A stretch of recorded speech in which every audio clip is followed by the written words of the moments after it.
So this is how it begins, not with a buzzer beater, not with a headline highlight, but with an injury, one player, one absence. And just like that, the illusion of strength crumbled before our very eyes. Caitlin Clark, the league's brightest star, the one face plastered on every billboard and headline, was ruled out of the All-Star game. No three-point contest, no All-Star appearance, no main event, and suddenly, the WNBA's big weekend, meant to showcase its explosive growth, turned into a cautionary tale. Because what followed wasn't just disappointing, it was catastrophic.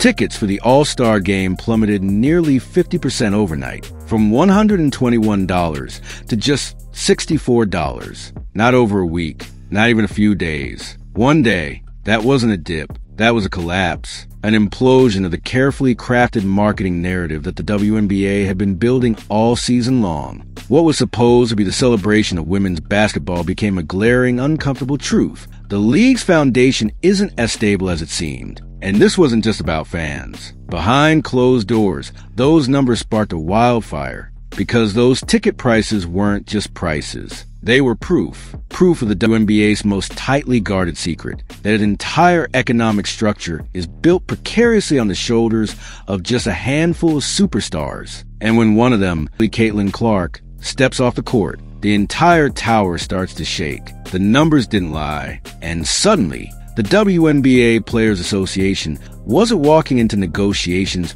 with just hope. They had ammo, they had data, and the league had nowhere to hide. The All-Star weekend was supposed to be perfect. Indianapolis, home of the Indiana Fever, home of Clark. The script was set. Sponsors had written massive checks. Events were sold out. Networks were locked in. The spotlight was ready. All the league had to do was deliver the show.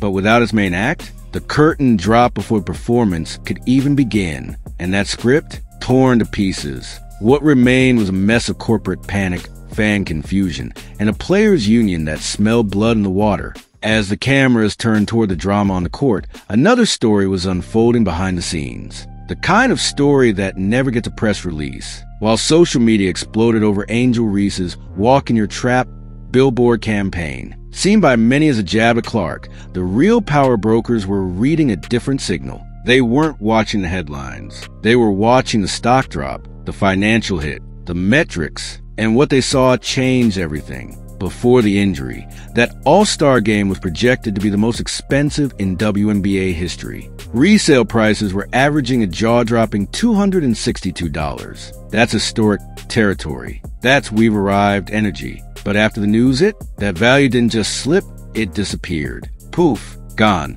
And the league knew it. They didn't need analysts or spin. They saw the numbers. And so did the WNBPA. It was the first crack in the dam. Then came the TV ratings. 2.19 million viewers. Now, at first glance, that sounds solid. But peel back the curtain just 1 year earlier, a healthy Caitlin Clark in her All-Star debut, and that number was 3.44 million. That's a 36% drop. That's not a fluke. That's not a scheduling issue. That's a red flag the size of a basketball court. And for a league in the middle of critical CBA negotiations, it's a nightmare scenario. This wasn't just about one weekend. This was about the future. Every owner, every executive, every marketing VP saw the same thing. The WNBA's momentum lives and dies with its biggest stars. And now, the players had proof in hand. Cold, hard numbers. No hypotheticals. No projections. Just reality. When Caitlin Clark isn't there, fans don't show up. Ratings don't hold. Money doesn't flow. And the players wasted no time making sure the league knew they knew it too. And the shirts. Pay us what you owe us. For words, stark white on black. Worn during all-star warm-ups by a united front of players. It was more than a protest. It was a declaration. Not a request. Not a whisper. A shout. Time for maximum visibility. Executed at the league's moment of maximum vulnerability. The cameras were on. The fans were watching. And the WNBPA sent a message that echoed through every luxury suite and boardroom. That moment wasn't accidental. It was calculated. The shirts weren't printed overnight. This was a coordinated strike, designed to happen precisely when the league could least afford bad press. The players knew the data had shifted the balance of power. They weren't begging anymore. They were billing. Pay us what you owe us wasn't demand. It was an invoice for services already rendered. And then came the real battle. Not on the court, not on Twitter, but in the boardroom. On one side, you have Commissioner Cathy Engelbert, tasked with protecting the league's bottom line and satisfying 30 different owners. Her public stance? Constructive conversations. Her real mission? Maintain control, avoid disruption, delay concessions. On the other side, Nneka Ogwumike, veteran, leader, president of the WNBPA. Her message was loud and clear. We get a tiny percentage of the money this league makes. That ends now. The stakes? Sky high. The league is on the verge of a new $2.2 billion media deal. Spanning 11 years, the players want a larger slice, better salaries, expanded rosters, improved travel, maternity protections. These aren't luxury asks. They're basic working conditions. The CBA battle is no longer theoretical. It's a war over the soul of the league. And the All-Star Weekend gave the players their opening. Before the injury, Engelbert could argue for patience. We're growing. We're close. But after that data leak, that argument died. The WNBPA now is proof that the league's value isn't collective. It's concentrated. And without Clark, without those top-tier stars, the entire machine sputters. That's no longer opinion. That's fact. And the union is playing that card for all it's worth. But just as the WNBPA began to tighten its grip, a potential fracture appeared. A single quote. A ripple that could turn into a wave. Kelsey Plum, Team Clark member, publicly noted that 0 members of Team Clark were present for the t-shirt protest. A seemingly casual comment that might be the wedge the league desperately needed. Because if Clark's camp isn't aligned with the union's tactics, the foundation of unity begins to crack. It begs the question, does Caitlin Clark support the protest, or does she want a different path? Her silence was deafening. No shirt, no statement, no clarification, just absence. And in a high-stakes negotiation like this, silence is a statement. Whether intentional or not, the visual of Clark's team sitting out the protest could be interpreted as a sign of division, and the league is watching closely, ready to exploit any rift. This complicates everything. The league now has a potential counterattack, a chance to divide and conquer, to pit rising stars against veterans, to question the legitimacy of the WNBPA's demands by pointing out a lack of internal consensus. If the union fractures, even slightly, it weakens their case. And with billions on the line, any sign of weakness could derail progress entirely. So where does that leave us? In uncharted territory. The WNBA is at a crossroads. On one hand, they can embrace the truth that their success is fueled by a few transcendent stars and compensate accordingly. On the other, they can double down on institutional control and risk alienating the very players who brought them to the dance. Either path carries risk. One leads to revolution, the other to regression. The 2025 All-Star Weekend will go down not for dazzling dunks or game-winning shots, but for what it revealed, a crack in the facade, an accidental leak of the WNBA's most guarded secret. The numbers didn't whisper, they screamed. They told every player, executive, and fan the same story. Without Caitlin Clark, the league isn't just different, it's vulnerable. For years, the league has preached collective growth,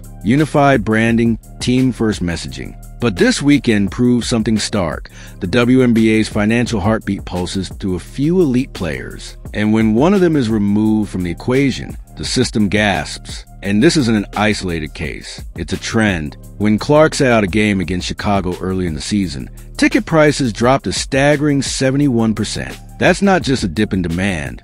That's a free fall. And yet, the league continued to frame this narrative around steady, holistic progress. But fans, brands, and networks are voting with their wallets. They're not just investing in the WNBA. They're investing in Clark. The stars, the spectacles, the singular icons who redefine what's possible and push the product into mainstream culture. The All-Star League made that dynamic impossible to ignore. But now the WNBPA must walk a tightrope. On one hand, they hold the most leverage they've ever had. For the first time in years, they're not asking, they're proving. They can point to dollars lost, viewers gone, and merchandise unsold when star players step away. That kind of leverage is priceless, but leverage is only effective if it's used carefully. The union must remain unified, strategic, disciplined, because the league is watching, waiting, hoping for infighting, hoping for a moment where the players break ranks. And if that happens, the momentum dies on the table. So where does Caitlin Clark stand? That question now echoes through every front office in the league. If her absence from the protest was intentional, it could signal a difference in philosophy, perhaps a quieter approach to change, one that doesn't rely on public confrontation. Or maybe it was circumstantial, a decision based on health, timing, or optics. But in this high-stakes climate, perception becomes reality. And right now, the perception is that there's a fracture, however small, and that alone could weaken the WNBPA's unified message. That's what makes this moment so dangerous and so compelling. The players have momentum, they have proof, they have public support, but they also have a ticking clock. The league's new media rights deal, the biggest in its history, looms large. The time to negotiate is now. If they wait too long, they risk losing the urgency. If they move too fast and split from within, they risk undermining everything they built. The boardroom chess match isn't just about dollars. It's about control, timing, and trust. And right now, every move counts. For Cathy Engelbert and the league office, the challenge is equally massive. If they concede too much, they risk alienating owners and damaging long-term financial projections. But if they dig in and deny the obvious truth, that their stars are the product, they risk a revolt, not just a protest shirt, a strike, a lockout, a mass exodus to international leagues. It's happened before in women's basketball. And now, with more eyes than ever on the WNBA, the cost of mishandling this could be devastating. Growth isn't guaranteed, and momentum, once lost, is hard to recover. The wild card in all of this remains Caitlin Clark. She didn't ask for this spotlight, but her performance, presence, and cultural power have made her the centerpiece of the league's economy. Whether she wants that role or not, it's hers now, and her next move, whether it's joining the union's demands or quietly distancing herself, will speak louder than any headline. Because make no mistake, whatever Caitlin Clark does next will shape the outcome of this war. Her silence is no longer neutral. It's strategic. It's powerful. It's a weapon that both sides want to control. Meanwhile, fans are watching this all unfold with equal parts awe and anxiety. The shirt said, "Pay us what you owe us." And that message resonated beyond basketball. It spoke to a larger cultural moment about value,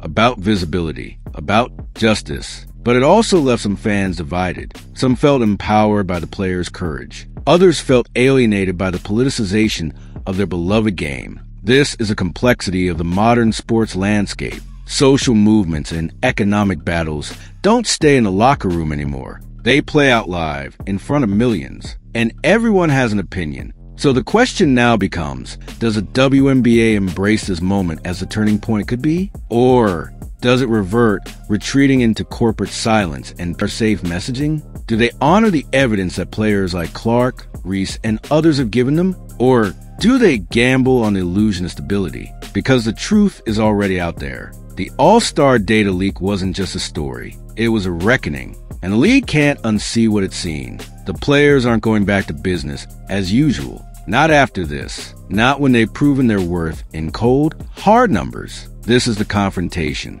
Not of anger, but of accountability. The WNBPA isn't asking anymore. They're presenting the bill. The fans are watching. The sponsors are watching. The world is watching. And every delay, every vague quote, every weak response from the league only amplifies the tension. This isn't just about one player missing a game. It's about the economic engine of an entire league grinding to a halt without her. It's about proof, power, and the price of ignoring reality. And make no mistake, the WNBA has reached its breaking point.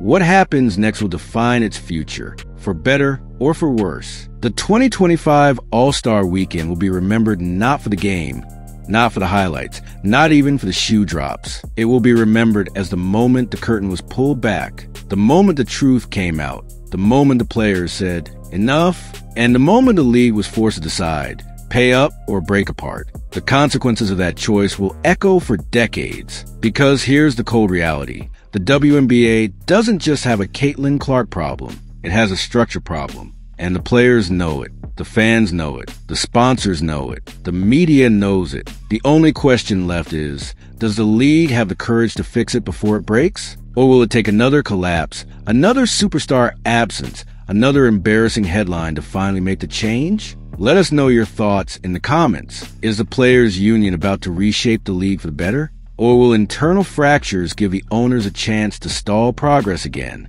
Who holds the real power now? Engelbert and the board, or Agumike and players? Tap that like button if you're following every twist. Subscribe for more breakdowns. And whatever you do, don't look away now. This fight is just beginning.